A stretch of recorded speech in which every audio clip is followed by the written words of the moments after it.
Ver se ela vai abrir aqui. Vamos lá.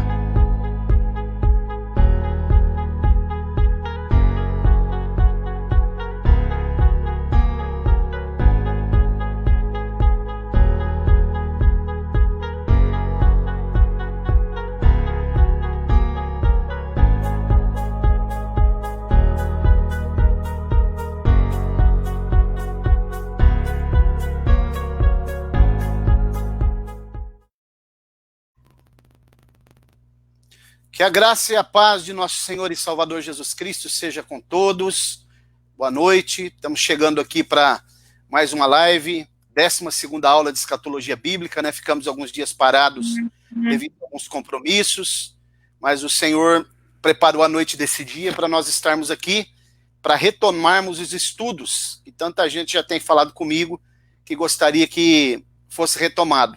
A paz do Senhor, meu nobre amigo, pastor Fábio Moretti. Paz do Senhor, pastor Mauro, confesso para o senhor que já estava com saudade aí de participar de uma live, né? Depois que os cultos voltaram, principalmente, a gente deu uma distanciada aqui com os cultos, né? E devido aos compromissos, nós não pudemos realizar as lives aí nas últimas 3 sextas-feiras. Quero até louvar a Deus pela vida do Danilo, que participou aí um dia com o senhor aí, foi benção. Pastor, uma alegria estar aqui com o senhor.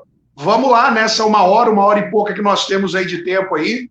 Vamos juntos aí, falar da palavra de Deus e com certeza, né, alcançar aí o maior número de pessoas possíveis.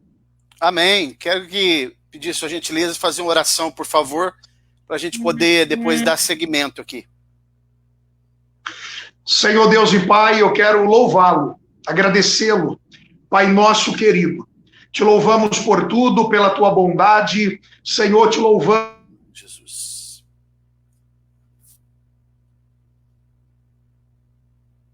Na tua presença. E eu peço ao Senhor nesse momento. Abençoe minha vida, a vida do pastor Mauro, Senhor. Use-nos como instrumentos para propagar os teus oráculos. Senhor, que muitas pessoas possam ser alcançadas e abençoadas pelo poder da tua palavra. Eu te agradeço nesse momento, em nome de Jesus. Amém. Amém, graças a Deus. Então, mais uma oportunidade, né, pastor Fábio, de nós estarmos aqui para trazer um assunto tão importante, que é esse assunto da escatologia bíblica, né, que nós temos já feito algumas aulas, e eu acredito que tem edificado bastante pessoas. Já mandar um abraço para a irmã Eliene, pastor João, que é o pai do pastor Fábio, irmão Grimaldo, missionário Grimaldo, lá na Zona da Mata Mineira. Deus abençoe, um prazer poder recebê-lo aqui, minha esposa, a irmã Roberta, e vamos caminhando então, pastor Fábio. Eu só vou ler um texto aqui agora, que hoje nós vamos falar sobre justamente esse tema muito importante, né, que é a aula 11, que fala sobre a prisão de Satanás e o juízo final, né? Glória a Deus. Eu não sei se eu coloquei aqui, acho que não, vai ter que... Vou colocando aqui. Vamos ler um texto, então, no livro do Apocalipse, no capítulo 20. Vamos ler a partir do versículo, capítulo 20, a partir do versículo 7. Vou compartilhar esse texto aqui para a gente poder ler junto, que é importante, né? Vamos lá. Apocalipse capítulo 20, a partir do versículo 7. Diz assim a palavra do Senhor: Ora, quando se completarem os 1000 anos, Satanás será solto da sua prisão e sairá a enganar as nações. Aliás, é a partir do versículo 11, né? Eu li aqui, é o 11 em diante. E vi um grande trono branco que estava sentado sobre ele, de cuja presença fugiram o céu e a terra e o céu, e não foi achado lugar para eles.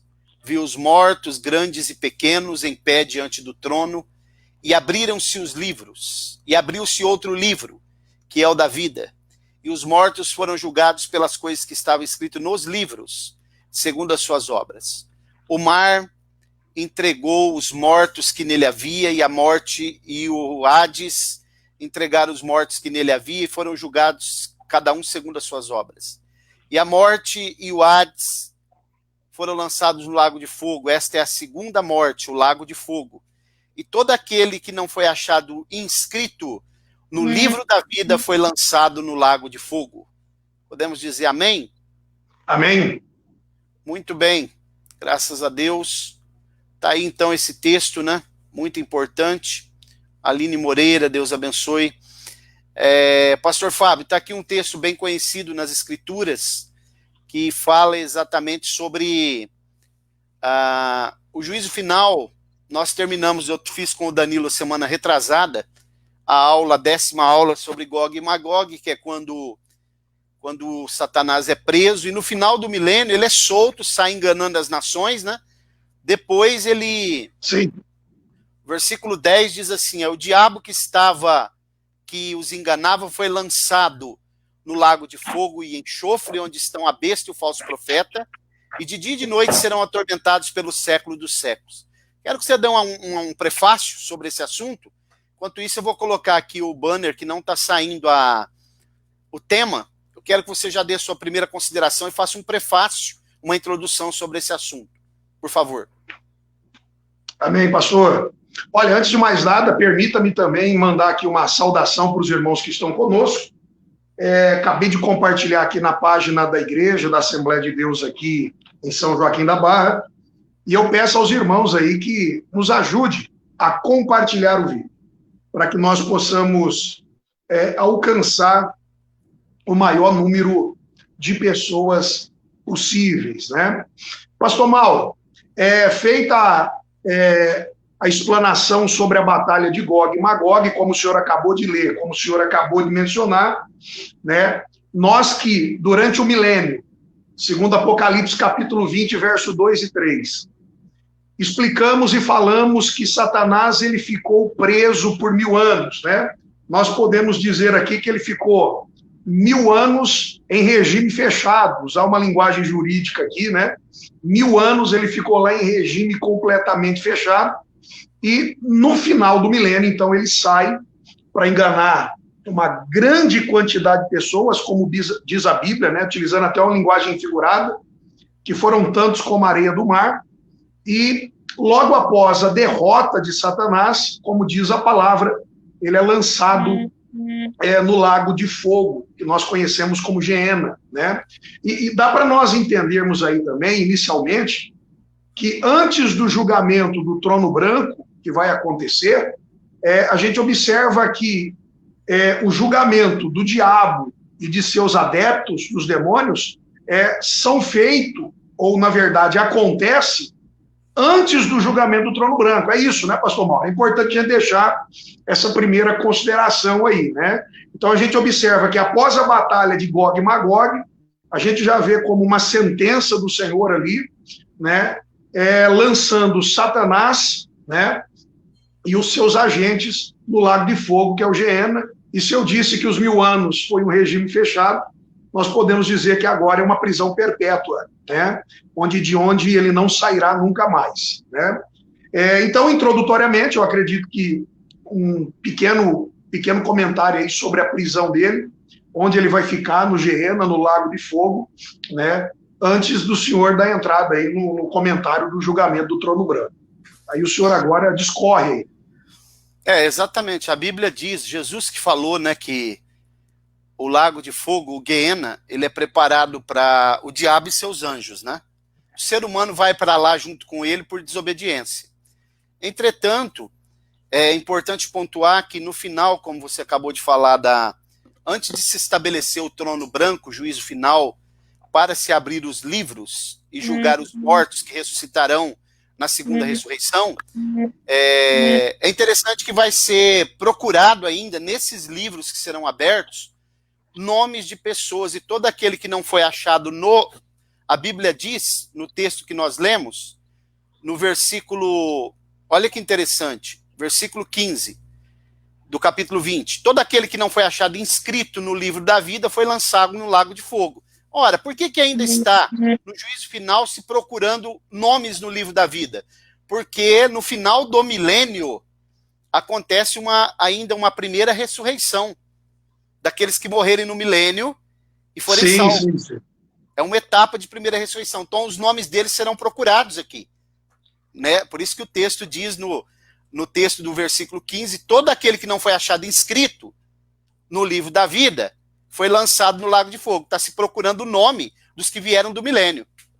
É importante ressaltar isso. Então, na verdade, a gente já comentou sobre isso, a gente pode dizer que faz parte daquele restolho, da primeira ressurreição, né? Que é primícia, colheita e restolho, né? O milênio também faz parte disso, né, pastor Mauro? Exatamente, é o rabisco, ou restolho. Rabisco, restolho, justamente. Um abraço ao Danilo, Valdirene, irmã Isabel. Exatamente, aí depois que... Então, no final, antes de se estabelecer o trono branco, vai cumprir-se também 1 Coríntios capítulo 6, que diz que a igreja julgará os anjos, né? Sim. Os representantes da igreja, os 12 apóstolos, eles vão julgar quando for estabelecido o trono branco, que vai ser colocado 24 tronos ao redor do trono branco, para que 24 anciãos, 12 representando a igreja e 12 representando a nação de Israel, possam auxiliar também, ter o seu papel preponderante no julgamento. E depois que Satanás foi lançado no Guiena, que é o lago de fogo, segunda morte, com os seus anjos, então se estabelece o trono branco, e os livros que serão abertos, que é o assunto central do que nós vamos falar aqui, vou usar uma linguagem jurídica, né, que você domina muito melhor do que eu, é o conjunto probatório, para se poder, então, decretar, porque Deus não é arbitrário, ele vai lançar primeiro, trazer à baila todos o conjunto probatório, muito solidificado, para depois ele poder, como ele não é arbitrário, para poder então decretar a sentença e lançá-los no lago de fogo. E é importante também dizer, pastor Fábio, que esse julgamento do trono branco não é para que ninguém seja salvo, absolvido. Esse julgamento é para condenar os que ressuscitarem na segunda ressurreição. E o conjunto probatório são 7 livros que serão abertos, que nós vamos discorrer durante o período da live aí. Pastor Mauro, e é importante fazer essa consideração que o senhor fez aí, porque ainda nós encontramos pessoas na igreja que faz essa confusão, né? Que chega a acreditar que até mesmo os cristãos vão ter que passar pelo julgamento do trono branco. Então é importante essa consideração que o senhor fez, que nós, quando formos arrebatados, nós vamos passar pelo tribunal de Cristo, ainda nos ares, onde seremos recompensados, né? E esse tribunal é completamente diferente do tribunal do trono branco, que se dará aproximadamente 1000 anos depois. Na verdade, a única coisa que é igual é o juiz, né? O juiz é o mesmo, né? Lá em João capítulo 5, verso 22, Jesus é o juiz, né? O texto lá diz que, o pai aqui dizendo, né, que ele deu ao filho, né, esse poder, essa honra para efetuar o julgamento. E Jesus, ele é juiz em todos os tribunais que a gente vê aí, né? Escatológicos, podemos assim afirmar, né? Então a única similaridade que existe aí é que Jesus é juiz nos 2 tribunais. O restante é completamente diferente, né? Exatamente. E outro sim, né? Você está falando aí que muita gente faz confusão, até porque agora, nesses últimos dias dessa pandemia, muita gente, alguns até que não sabem nem onde é o livro de Gênesis, se meteram a ensinar sobre o Apocalipse aí nas redes sociais, né? Não sabem nem onde é o livro de Gênesis, mas querem ensinar sobre o livro do Apocalipse. E faz uma confusão muito grande com essa questão dos julgamentos. E você sabe que eu participei de uma reunião de obreiro, uma certa feita, e o pastor presidente do campo, que é alguém muito conceituado no ministério, ele leu esse texto que nós lemos aqui, quis explicar sobre esse juízo final, e ele fez uma salada. E sabe o que ele diz? Que quando acontecer esse juízo, aqui as pessoas que serão salvas, serão absolvidas, serão salvos mediante suas obras. Serão salvos pelas obras. Aí ele colocou católicos, espíritas, muçulmanos, todo tipo de gente sendo salvo mediante as obras, porque ele leu esse versículo aqui, ó, que eu quero ler de novo, né? O verso 12 do capítulo 20, que diz assim, verso 11, e vi um grande trono branco, que estava assentado sobre ele, de cuja presença fugiram o céu e a terra. Parece que é nos ares esse julgamento, né? E não foi achado lugar para eles. Viu os mortos, grandes e pequenos, em pé. Grande e pequeno aqui é posição socioeconômica. Não está falando de estatura, né? Em pé diante do trono. E abriram-se os livros. Abriu outro livro, que é o da vida. E os mortos foram julgados pelas coisas que estavam escritas nos livros, segundo as suas obras. Por isso que ele colocou isso, dizendo que muitas pessoas vão ser salvos aqui pelas obras. Só que a Bíblia, isso entra em choque, isso aqui entra em colapso, né? Entra em colisão com os textos que diz na Bíblia, que o próprio Paulo vai dizer que a salvação não é pelas obras, mas pela graça. Perfeito. Então aqui não é para ninguém ser salvo. Isso aqui é para ser condenado, vai ter o julgamento, porque Deus não é arbitrário. Assim como ele deu oportunidade para Caim, quando ele perguntou, onde está o seu irmão? Ele estava dando oportunidade para ele se defender. Assim como ele perguntou para Adão também, onde tu estavas? Ele já sabia, dando oportunidade para Adão se defender. É praticamente a leitura da sentença, né? Da sentença condenatória que vai ser feita, né? Como o senhor diz, os elementos probatórios estão lá, todas as provas, porque ele não é arbitrário e ele é justo, ele julga com equidade. Então, na verdade, é como se ele estivesse lendo a sentença ali de cada um, a sentença condenatória, né? E o senhor citou uma coisa aí que nos deixa preocupado, né? Porque uma coisa é nós ouvirmos da boca de um membro da igreja que não está acostumado a estudar escatologia e que às vezes se confunde, né, com essas questões aí dos tribunais. Agora, o senhor citou um caso aí que nos deixa assustado e também nos mostra que muitos obreiros da igreja estão despreparados no que tange, né, assuntos escatológicos, né? E fica um alerta aí para os obreiros. Eu sempre converso isso com meu pai está ouvindo aí, a gente sempre fala isso. Às vezes ele chega em mim e ele falou assim, né, durante esse período da pandemia, em que as lives estiveram aí, né, no auge, e às vezes ele falava assim para mim, meu filho, eu não entendo.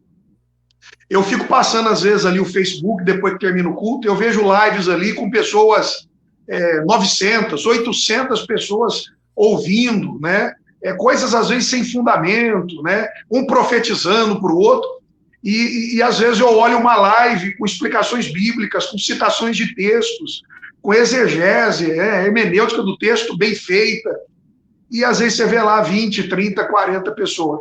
Isso prova, né, o interesse que as pessoas têm, né, pastor Mauro, ultimamente, pela palavra de Deus, pelas escrituras sagradas, e principalmente obreiro, porque ele chegou até a comentar comigo assim, que o obreiro ele tinha que estar diante de uma live como essa, com a Bíblia aberta, com o papel na mão e com a caneta anotando. Então é por isso que a gente está vendo esse tipo de coisa, né? Infelizmente. Inclusive alguns obreiros que não participam de uma live como essa, né? Não têm a capacidade de sentar para aprender com quem sabe. E é interessante, né? Porque, o pastor Fábio, olha que coisa interessante. Você vai no dentista, você chega lá, o dentista fura o seu dente, até ir lá no nervo, né? Você nem conhece o dentista direito, porque você confia nele que ele vai fazer um trabalho no seu dente. E às vezes, se precisar de uma cirurgia, você vai dar a sua barriga para um médico cortar lá, porque você está dormindo. E as pessoas não têm a capacidade de sentar para aprender com quem sabe. E os obreiros, muitos obreiros que não participam de lives como essa, chega no dia de domingo e fica folheando a Bíblia na igreja para querer pregar, né? Pregar o quê? Se o camarada não tem a capacidade de sentar para aprender com quem sabe. E esse pastor que eu estou te falando aí, que é um pastor presidente muito conceituado, já foi pastor de grandes campos, e é pastor de um campo muito grande hoje, ele ensinou isso para os obreiros na reunião de obreiro. Então você vê que escatologia não é um assunto que qualquer pessoa pode se meter a querer fazer, né? A ensinar, porque é um assunto complexo. E é exatamente isso que você está falando, eu concordo em gênero, número e grau, né?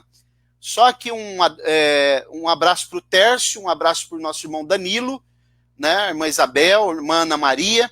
E se você não quiser fazer nenhuma consideração mais, eu acho que a gente poderia passar para a questão dos livros que serão abertos, para a gente pontuar um por um, para ver qual será o conjunto probatório que eu falei aqui, né?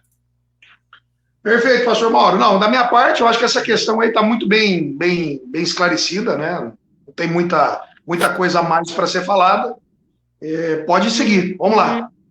Bom, então vamos lá, né? O 12, verso 12. Eu vi os mortos, grandes e pequenos, que a gente já disse que é posição socioeconômica, né? É o sorveteiro e o presidente da República, né? Fazendo um contraste aqui só para a gente Sim, entender, né? E em pé diante do trono. Você vê que não tem lugar para sentar. Observe, estão de pé. é, E abriram-se uns livros. Quer ver que é réu mesmo. O réu, quando ele vai receber a sentença, ele tem que ficar de pé. receber, ele fica de Ok? pé, justamente. Exatamente. E abriu-se os livros. Você vê que está no plural esses livros. E abriu-se outro livro, que é o da vida. E os mortos foram julgados pelas coisas que estavam escritas nos livros segundo as suas obras. A Bíblia mostra 2 livros da vida. O livro da vida do Cordeiro é para as pessoas vivas. O livro da vida é para os mortos. Ok? Isso aqui é importante.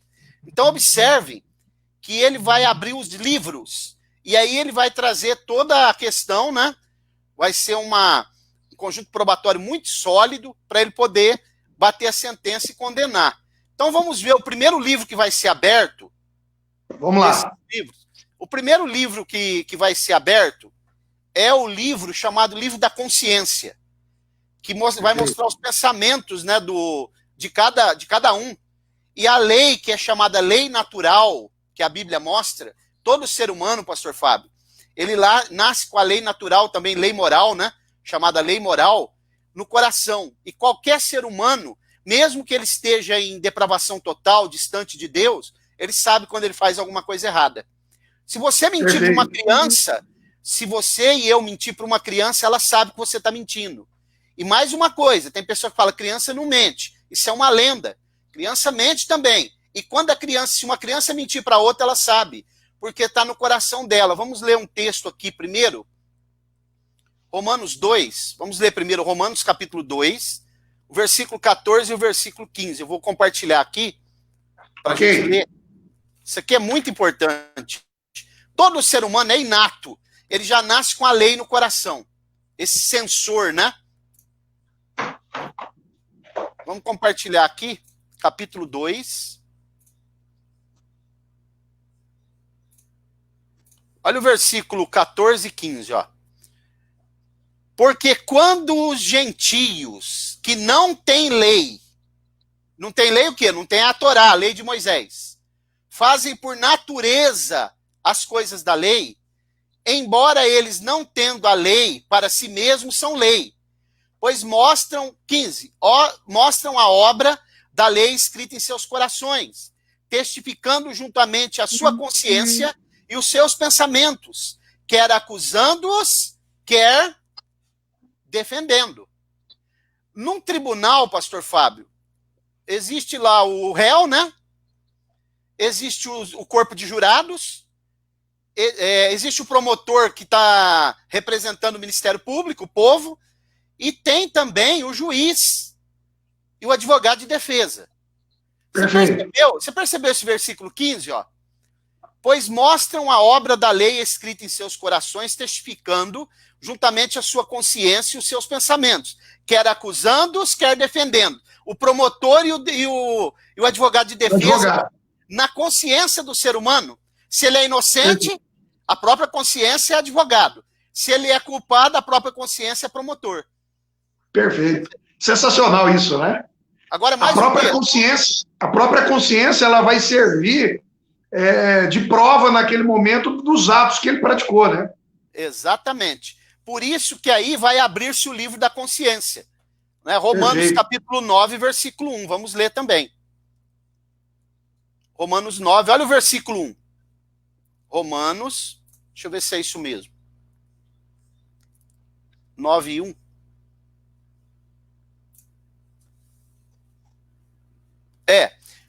Verso 1. Digo a verdade em Cristo, não minto, dando testemunho comigo, a minha consciência no Espírito Santo. Percebeu? Percebi. Então, o livro da consciência é o primeiro livro que vai ser aberto, trazendo, né, ele vai ser julgado pela própria consciência dele. Se ele fosse inocente, no nosso caso hoje, se nós somos inocentes, há um advogado de defesa na nossa própria consciência. Se nós somos culpados, há um promotor acusando. Perfeito, perfeito. E principalmente essas pessoas, né, que não aceitaram ao Senhor, que não quiseram esse compromisso com Deus, isso vai estar bem nítido, bem claro, né, na consciência deles, né, que não vai ter como argumentar alguma coisa no momento ali da condenação. Né? Exatamente. Vamos para o segundo livro, então, que vai ser aberto no Trono Branco, que é o chamado Livro da Natureza.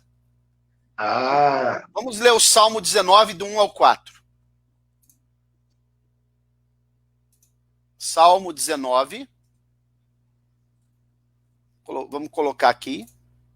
Pelo texto que o senhor está lendo aí,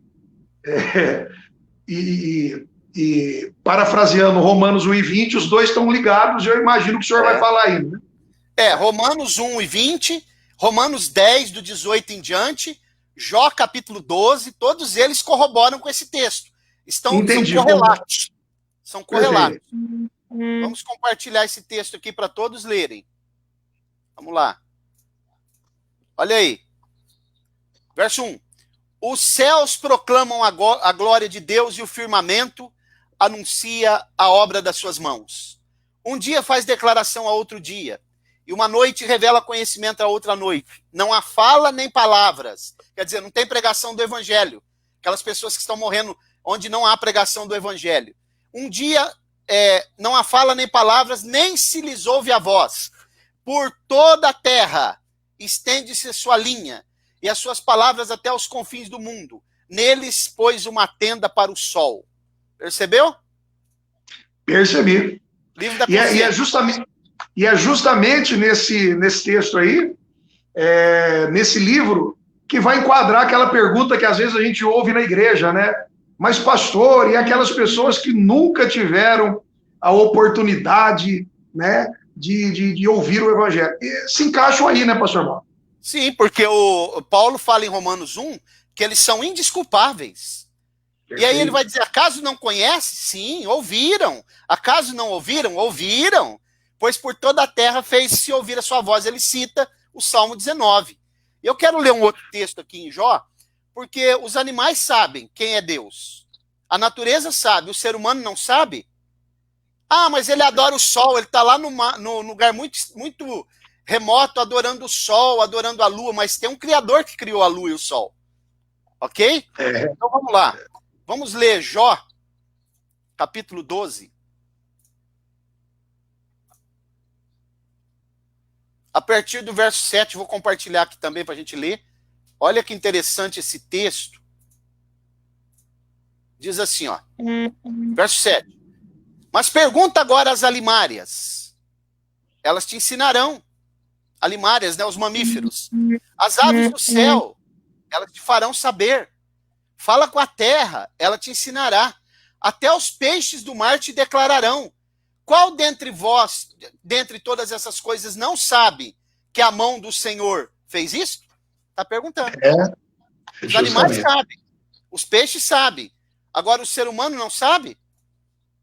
Justamente. Quer dizer, o texto só nos prova que Deus, ele se revelou para o homem de alguma maneira, ele se revelou ao homem. Então, são indesculpáveis por causa disso. Né?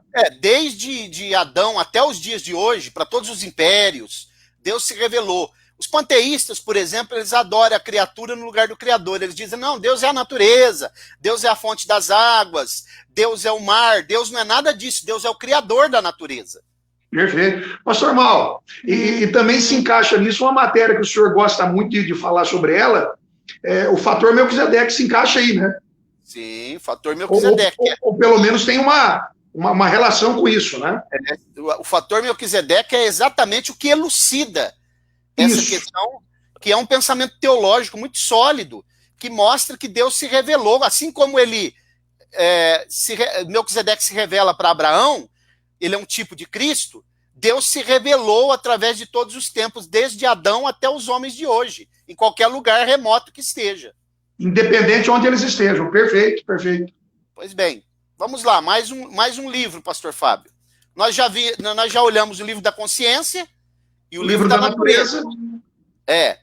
Depois os irmãos podem ler Jó 12, que nós lemos, o Atos 17, 27, Romanos 1, 18 e 20, Romanos 10, 18 e 20. Inclusive, pastor Fábio, eu quero mostrar um texto aqui agora, em Atos capítulo, antes da gente entrar no terceiro livro, Atos capítulo 17, quero mostrar uma coisa aqui muito interessante, a nível da gente pensar, né? Atos 17, observe esse texto, que é quando Paulo está no Areópago, e que ele vai falar, ele vai combater o deísmo.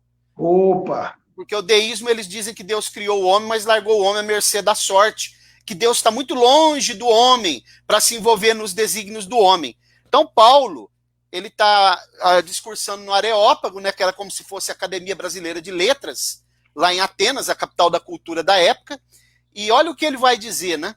Aí ele se lembra do Agnóstico Theos, o Deus desconhecido, aquele altar, né? E aqui está correlacionado com o fator Melquisedeque. E aí olha o que ele vai dizer. Versículo 23, vou compartilhar aqui para a gente ler. Vamos lá, bem didático, isso é bom. Vamos lá. 23. Porque passando eu e observando os objetos do vosso culto, encontrei também um altar em que estava escrito ao Deus desconhecido.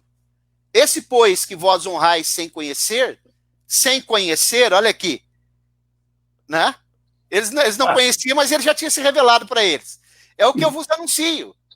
O Deus que fez o mundo e tudo o que nele há, sendo ele o Senhor do céu, da terra, não habita em templos feitos por mãos de homens, nem tampouco é servido por mãos humanas como se necessitasse de alguma coisa, pois ele mesmo é quem dá a todos a vida, a respiração e todas as coisas. De um só fez todas as raças dos homens, para habitarem sobre a terra, sobre a face da terra, determinando-lhes os tempos, já dantes ordenados e os limites da sua habitação. Esse versículo 26, dentro do pensamento escatológico, ele traz uma ideia de que realmente nós estamos no fim, porque previamente Deus já havia pré-estabelecido os tempos, né? Se você perceber, nós estamos já há quase 7.000 anos do ser humano. Então, esse texto, ele traz uma ideia de que realmente está muito próximo para que complete o ano sabático de Deus, que é o milênio. Aqui, ó, versículo 26. De um só fez todas as raças dos homens para habitarem sobre a face da terra, determinando-lhes os tempos, já dantes, quer dizer, muito antes ordenados, e os limites da sua habitação. Deus já pré-estabeleceu que realmente esse mundo vai acabar. Muito bom. Percebeu? Percebi. Então, interessante esse texto, hein? É muito esse texto, como que ele se relaciona, né? Com Romanos, com Salmos, né? Com todos esses textos, né? Com Jó, muito bom, muito bom. Né? Exatamente. Bom, o senhor estava lendo Romanos 17 ali nesse último versículo, né? A parte A do texto ali, só um comentarinho, só vou abrir um parênteses aqui, só sair um pouquinho fora, me chamou a atenção ali, de um só, né? Ele fez todas as raças humanas. Aí já entra um pouquinho na questão da antropologia bíblica aí, né? Mas você vê o seguinte, quer dizer, de um casal, ele fez todas as raças, porque tem muita gente discutindo hoje, né? Por que um é amarelo, por que o outro é vermelho, por que o outro é preto, por que o outro é branco, por que o cabelo é assim, por que ele ficou assim, né? Mas de um só, Deus é poderoso, ele que fez todas essas raças, todas essas diversidades, um com o olho mais aberto, puxado. Fecha o parênteses, só um comentário, eu achei interessante ali. De um só, ele fez todas as raças que existem humanas, né? As diferenças de raças que existem entre nós, né? Até porque já existe, é provado pela ciência, que todo ser humano ele tem um gene que já foi descoberto que vem de uma mulher só. Perfeito. Isso é provado. Né, que nós chamamos Évora, na verdade é Avrá, né? Avrá do hebraico, a gente fez a transliteração para Eva. E é exatamente isso. Todo ser humano vem de um gene só. Está provado isso daí. Glória a Deus. Bom, vamos lá. Vamos para o terceiro livro, então. O terceiro livro, pastor Fábio, nós já vimos da consciência, da natureza, é o livro da lei. Vamos dar uma olhadinha aqui, que é, na verdade, a própria Torá, né? Vamos dar uma olhada em Romanos 12, 2. Vamos ler aqui. Depois 3, 20. Romanos capítulo 2, versículo 12.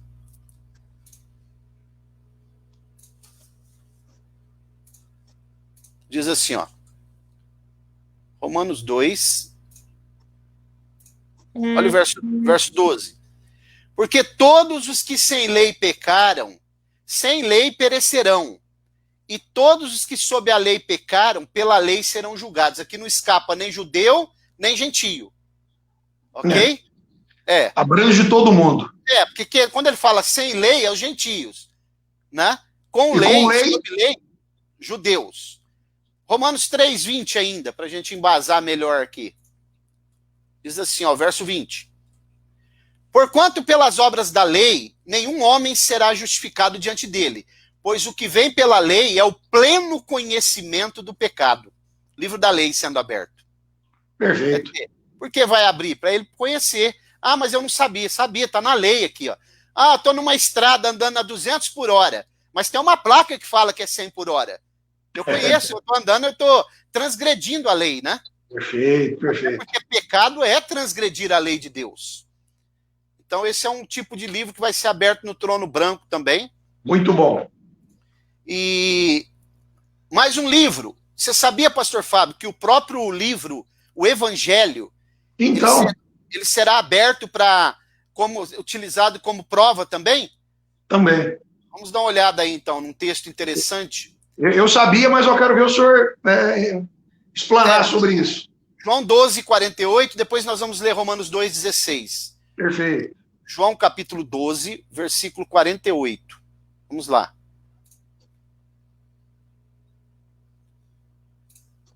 Vamos compartilhar. Olha o que a Bíblia diz. Versículo 48, diz assim, ó. Mas o que não a soube e fez coisas que mereciam castigo, com poucos açoites, deixa eu ver se eu estou lendo certo aqui. João, capítulo 12.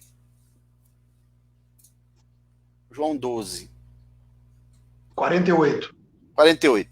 Mas o que não a soube e fez coisas que mereciam castigo, com poucos açoites será castigado. Daquele a quem é muito dado, muito se lhe requererá. A quem é muito confiado, mais ainda pedirá. Eu acho que não é esse texto. Deixa eu ver Romanos 2,16. Vamos ler lá Romanos 2,16, que eu acho que vai ficar claro.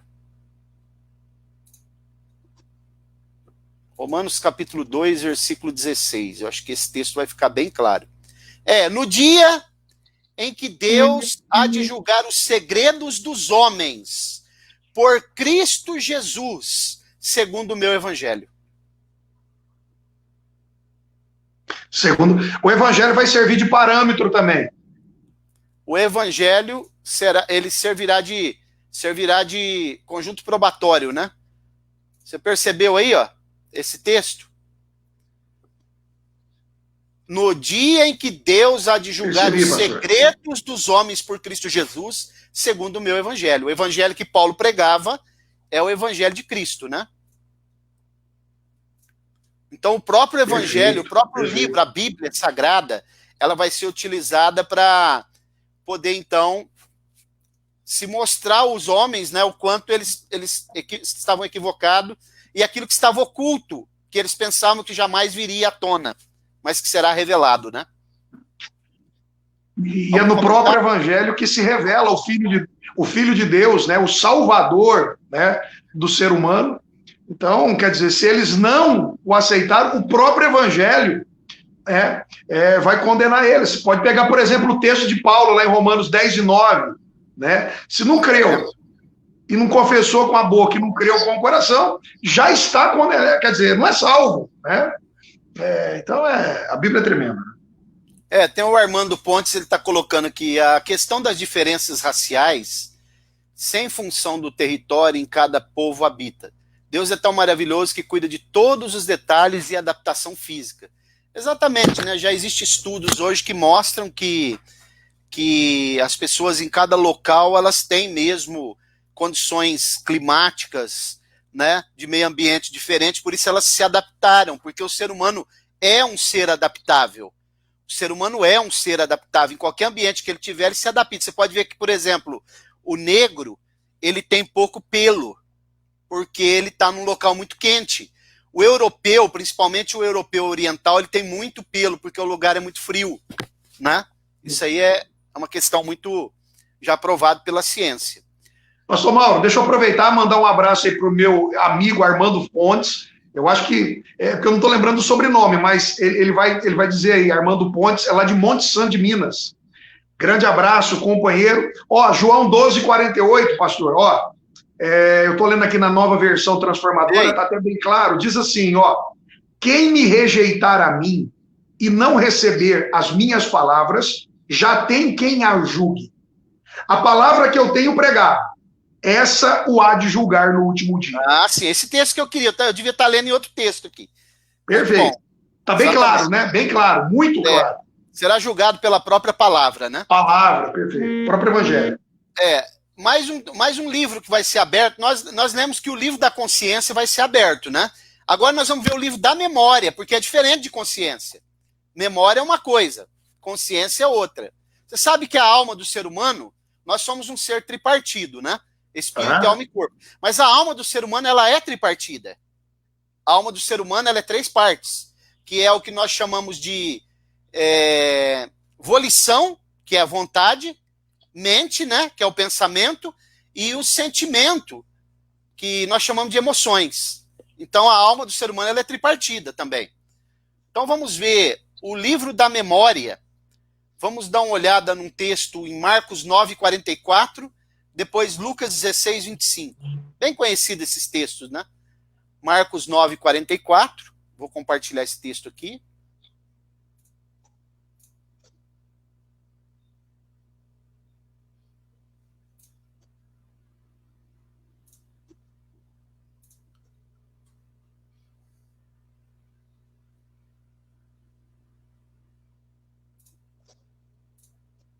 Olha como diz, pastor Fábio, ó, Marcos 9:44, bem conhecido, né? Onde o seu verme não... Vou ler o 43 também. A sua mão te fizer tropeçar, corta. Melhor é entrares na vida aleijado do que tendo as 2 mãos ires para o inferno, para o fogo que não se apaga.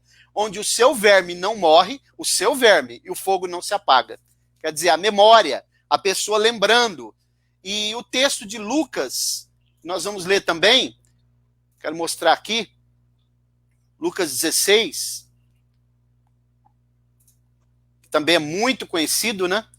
O texto de Lucas 16, 25, verso 25.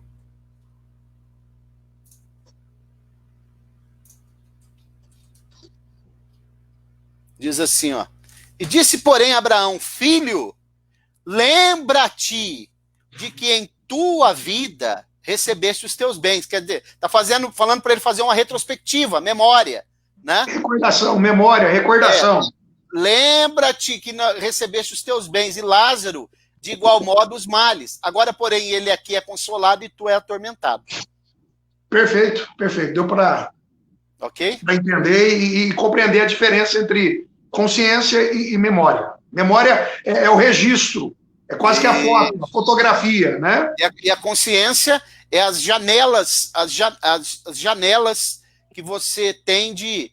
A consciência quer dizer a reflexão, né? Para ficar bem simples. Perfeito. E a memória é como se fosse um arquivo de imagens, né? Para trazer... Você traz, quando você pensa, a janela da memória abre, você traz coisas de quando você era criança. Perfeito. Muito bom. Bom, vamos lá. Mais um livro também, pastor Fábio, o livro dos atos dos homens. Quer dizer, tudo aquilo que o homem fizer, as suas obras, vai ser aberto. Isso é o próprio Apocalipse 20 que diz, 20:12, né? Que nós já lemos esse texto. Apocalipse capítulo 20, o versículo 12. Nós já lemos como base. Vi os mortos, grandes e pequenos, em pé diante do trono, e abriram-se uns livros. E abriu-se outro livro, que é o da vida.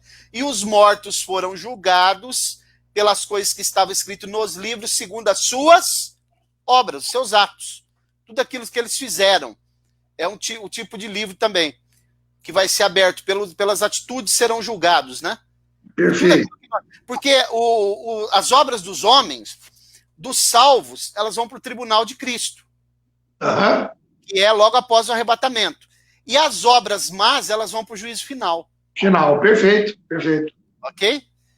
E o último livro, né, que é o próprio livro da vida, que também está em Apocalipse 20:12, que diz assim: viu os mortos grandes e pequenos em pé diante do trono, abriram-se os livros e abriu outro livro, que é distinto dos outros que foram abertos, que é o da vida. E os mortos foram julgados pelas coisas que estavam escritas neles.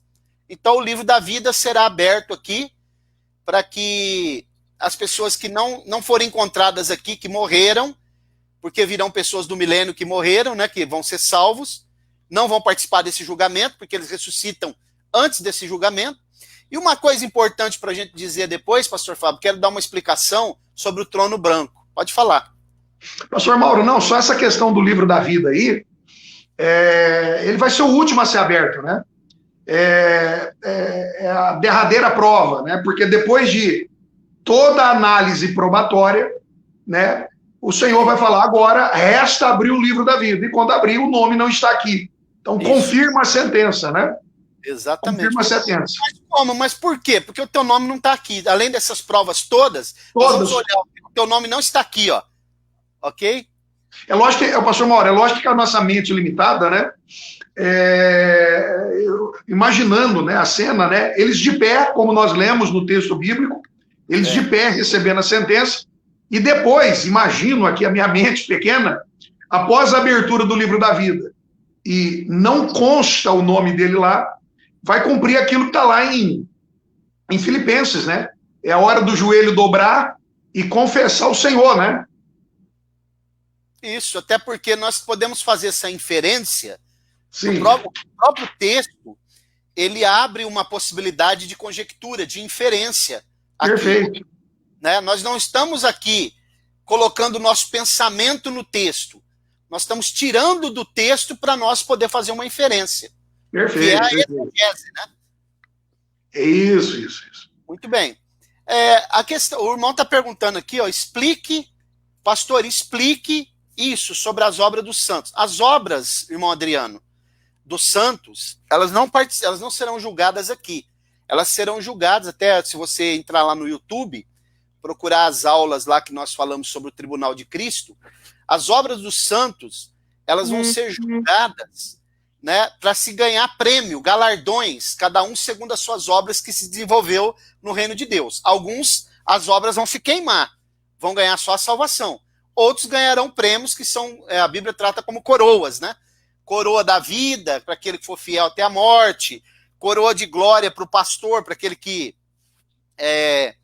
pastorear o rebanho, coroa de justiça para os evangelistas, né? E assim por diante. São prêmios que os salvos receberão no tribunal de Cristo, que é logo após o arrebatamento da igreja, ainda nos ares, na porta da Nova Jerusalém. Pastor Mauro, só para corroborar, né? Nos ares, o próprio texto de Apocalipse, Jesus diz: venho sem demora e trago comigo o meu galardão. Ele já vem para adornar a igreja, né? E um outro comentário também, só para enriquecer o que o senhor está dizendo, é que essa premiação, esse galardão, ele vai refletir por toda a eternidade, né? Porque a gente entende também que vai ser importante. Esses que vão receber vamos dizer assim, essas premiações, essas recompensas, né? Na eternidade gozará de posições, né, superiores àqueles que, infelizmente, não tiveram as suas obras aprovadas ou o seu trabalho aprovado perante o Senhor, né? Exatamente, muito bem explicado. Eu só quero dar uma explicação aqui, o pastor Fábio, agora, sobre esse trono branco, né? Porque a Bíblia diz, se a gente voltar um pouquinho para o livro do Apocalipse, no capítulo 20, a gente vai ver aqui, a partir do...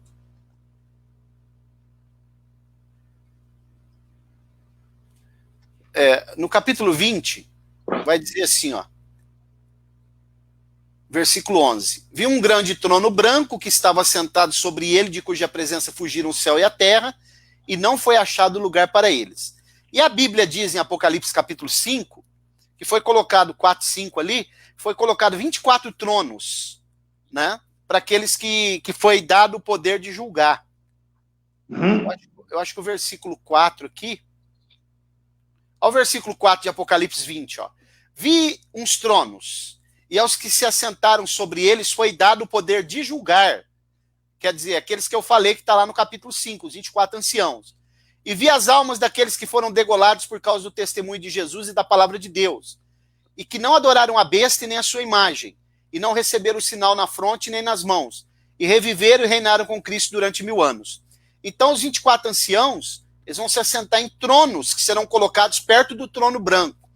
Agora, por que esse trono, ele é chamado de trono branco?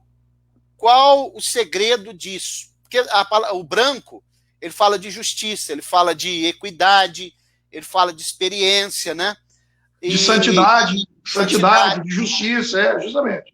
Eu quero mostrar 3 textos na Bíblia aqui, que esse trono, ele é confeccionado de uma safira branca rara, que a safira é uma pedra muito rara, mas ela tem várias, tem azul, tem verde. A branca é a mais rara. Então, quando você compra uma caneta Montblanc, tem umas que custam 50 mil reais. De 15 mil é a mais barata, porque vem com a pedrinha menor. A outra vem com a pedrinha maior, ela chega a custar 50 mil. É porque vem uma pedrinha dessa safira branca na caneta Montblanc. Por isso é chamada Montblanc, né? Então eu vou mostrar 3 textos aqui que mostram que o trono de Deus é confeccionado dessa safira branca. Vamos dar uma olhada nesse texto, que é importante, nesses 3 textos. Primeiro, Êxodo 24, 10. Vamos lá. Vou compartilhar esses textos aqui. Pastor Mauro, e é interessante a gente falar dessas pedras preciosas, né?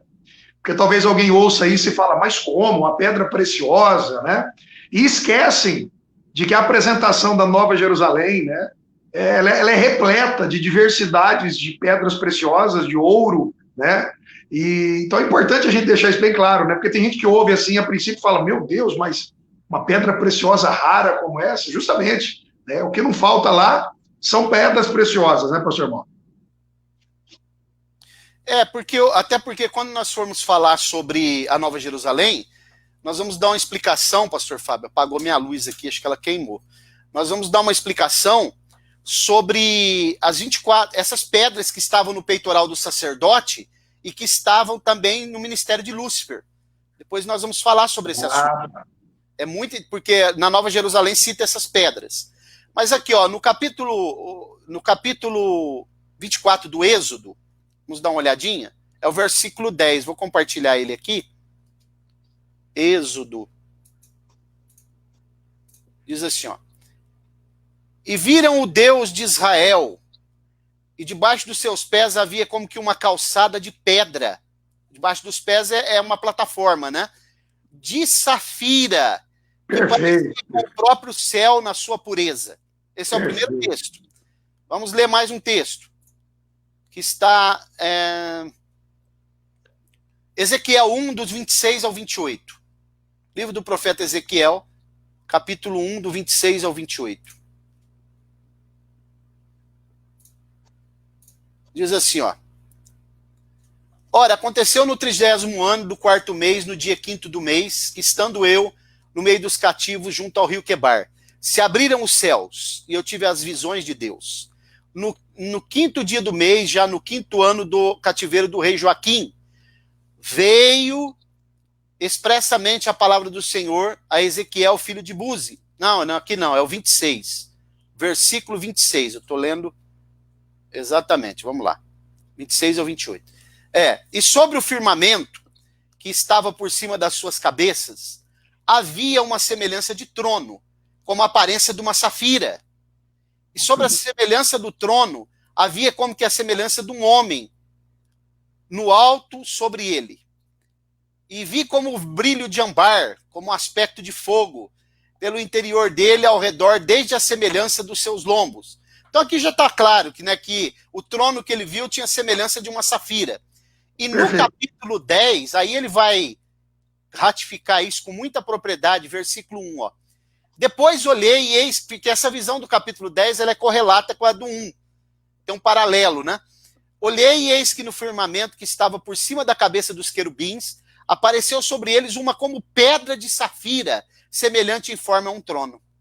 Perfeito, perfeito. Então está aqui. Pastor Mauro, os irmãos que estão nos ouvindo aí, eu não sei se caiu a transmissão aqui, ou se os irmãos estão vendo somente eu.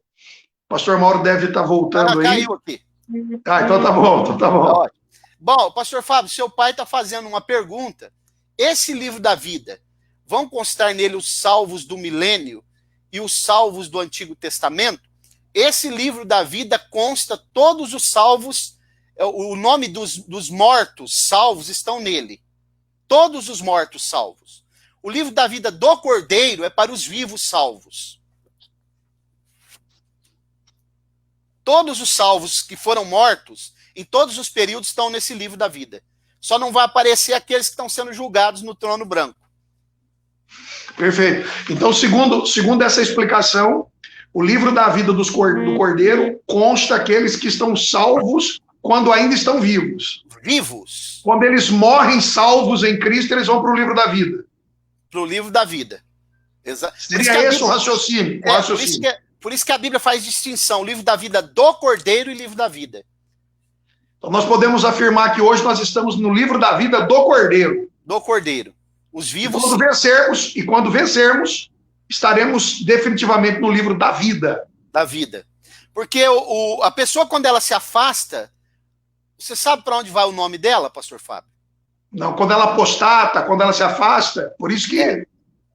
Não. É um outro livro. Sabia disso?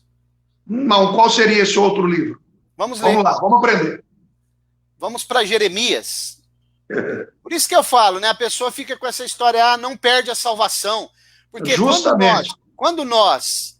Ué, Moisés não pediu, risca o meu nome no livro do teu livro, então, né? Porque quando uma pessoa, ela deixa de pecar, ela não deixa de pecar, se abster do pecado, porque ela é salva. É para manter a salvação. Dentro do arminianismo clássico, nós acreditamos nisso, né? Ela luta cotidianamente, justamente. Exatamente. Outra coisa que eu quero lembrar, pastor Fábio, que eu esqueci de falar nas primeiras lives, é que nós somos dispensacionalistas clássicos. Porque tem 3 linhas de dispensacionalismo. Tem o dispensacionalismo clássico, que é o nosso, né? Tem o dispensacionalismo que é chamado revisionista, e tem o dispensacionalismo progressista.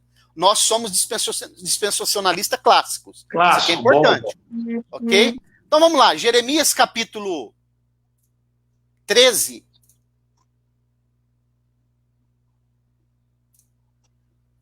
Deixa eu ver se eu acho o versículo aqui. Aliás, é 17, capítulo 17. Eu acho que é o versículo 13. Eu vou compartilhar aqui para a gente ler junto.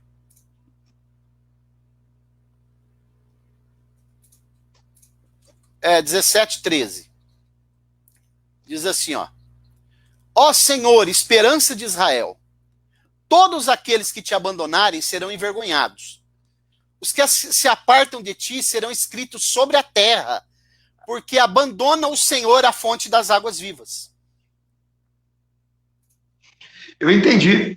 E eu estava lendo em outra versão aqui, o escrito, né? No chão. Tem conotação de enterrado, de morto, né? Literalmente. É porque até alguns conjecturam, né? Nós não estamos batendo martelo aqui, não. Mas alguns acreditam que quando Jesus se abaixou para escrever no chão, no caso daquela passagem da mulher, ele estaria escrevendo o nome daquelas pessoas que estavam todos eles afastados de Deus. Interessante, né? É uma conjectura, não estamos fazendo dogma aqui não, né? É uma conjectura interessante, muito, muito boa. Então, pastor Fábio, eu acredito que se os irmãos tiverem algumas perguntas aí, porque a semana que vem nós vamos entrar na questão da Nova Jerusalém.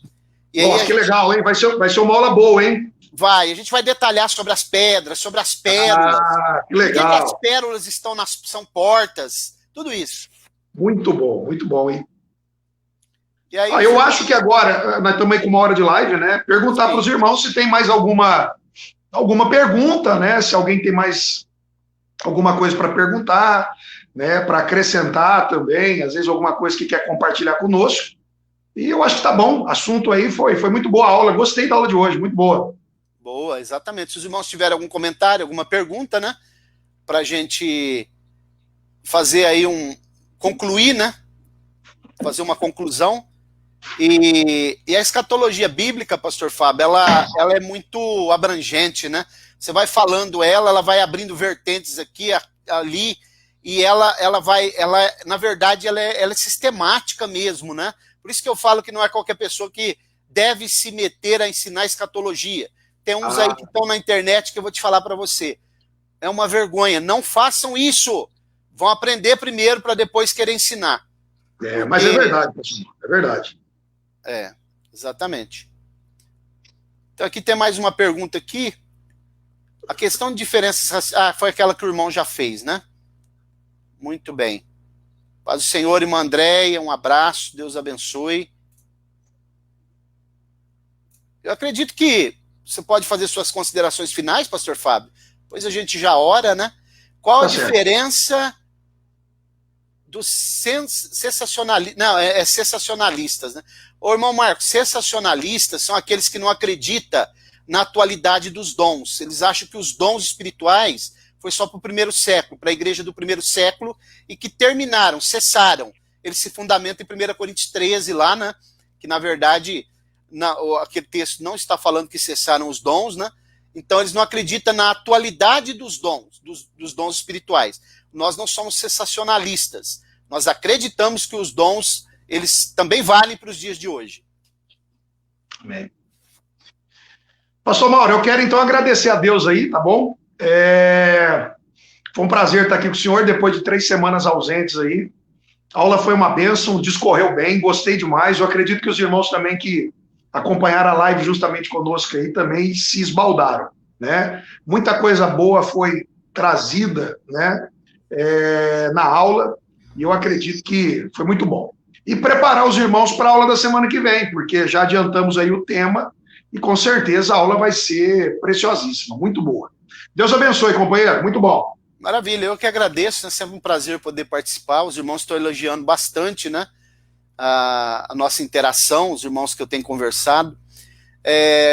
O irmão Adriano está perguntando se no arrebatamento nós acreditamos no pré-tribulacionismo. Somos pré-tribulacionistas, irmão Adriano, até porque é a linha de pensamento que está em maior harmonia com as escrituras. Nós acreditamos que a igreja sai antes, é arrebatada antes, sim, da grande tribulação. E tem a irmã Maria Lúcia aqui, que ela faz uma pergunta interessante. Quem não ouviu o evangelho vai ser julgado pelas obras? Não, irmã, é pelo livro da natureza.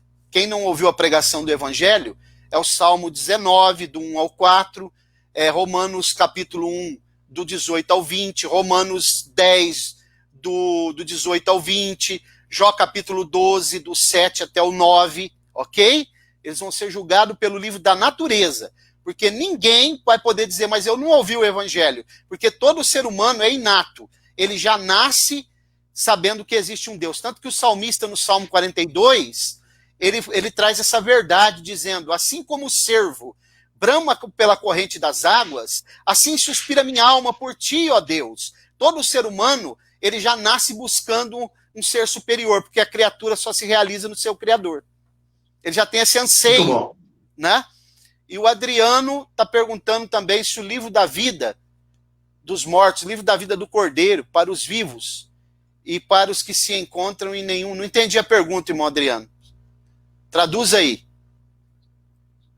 Eu acho que ele está querendo dizer o seguinte, se tem aqueles que estão no livro da vida do Cordeiro e no livro da vida, e aqueles que não se encontram em lugar nenhum, é aqueles que não são salvos.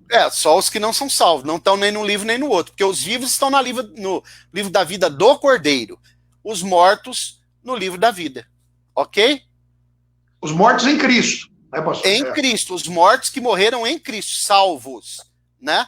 Os que morreram em Cristo e que estão salvos, amém?